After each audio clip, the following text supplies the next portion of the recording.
Back in 1994, Toyota created a brand new segment in the automotive world by launching the Rav4, the very first crossover.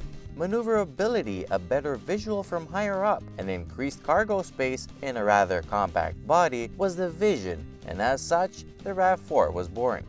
Today, the Rav4, in its fourth generation, comes softer and with further improved road manners. Rav4 stands for Recreational Activity Vehicle with 4-wheel drive. The one I am driving has 2-wheel drive, so I'm going to be calling it the Rav2. The base model is the LE front-wheel drive, which will set you back $23,870, and adding the one and only upgrade package will up the price by $1,500. The LE with all-wheel drive is $2,265 more, while the top-of-the-line all-wheel drive limited is a very reasonable $33,210. On the safety front, standard equipment includes ABS, traction and stability control alongside the last line of defense, the 8 airbags. Equipment-wise, even in the base model you get USB input, Bluetooth, steering wheel controls, tilt and telescopic steering column, cruise control, air conditioning, Eco Drive monitor, 17-inch steel wheels with very nice looking hub covers, 6-way adjustable driver seat, 60/40 split folding rear seats, and power mirrors and windows. The available upgrade package includes a 6.1-inch display audio system with 6 speakers, heated front seats, a backup camera, the tonneau cover, privacy glass, silver-painted roof rails, and voice commands. Bold and very sculptured, the body is busy and looks very dynamic compared to the much simpler designs of the past. Bigger, longer, and lower, the latest Rav4 has strong road presence and looks kinda sporty. Inside the cabin, the design gets a bit simpler to benefit ergonomics.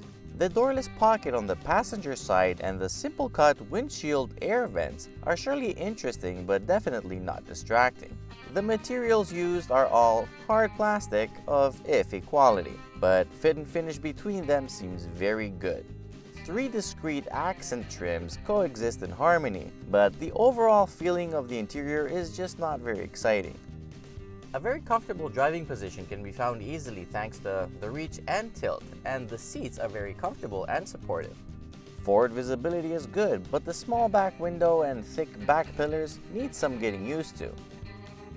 Space and practicality are the 2 aces hidden up this crossover's sleeves, as even 5 of me and the entire luggage in the world can still fit in it no problemo. The back seat is also reclinable to make things even better. The minimum trunk space is 1,090 liters, but by folding the rear seats, the maximum gets 2,080 liters. Under the cargo floor, there's more space for smaller stuff.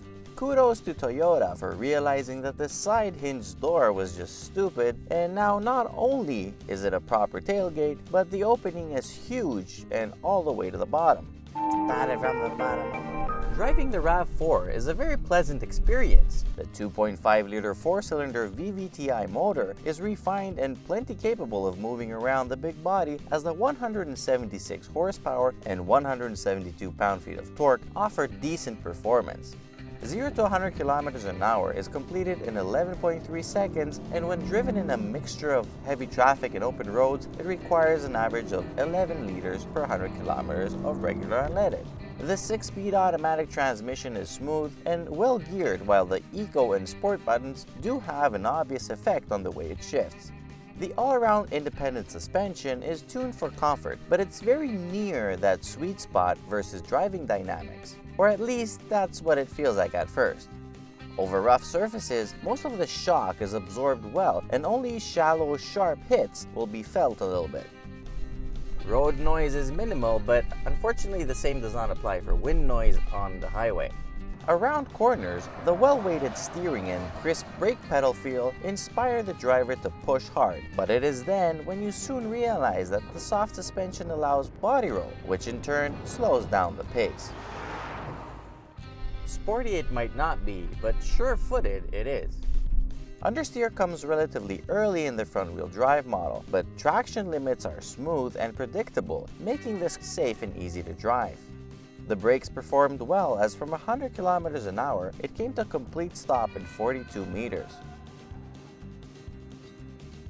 Buyers that prefer investing in a reliable brand even for a base model, rather than a more affordable brand and a very blingy model, are the types of buyers that this Rav4 is looking for. Space and comfort are class leading, so if reliability is the only other requirement and you're absolutely sure you won't be missing the all-wheel drive system, the Rav4 LE front-wheel drive is a no-brainer.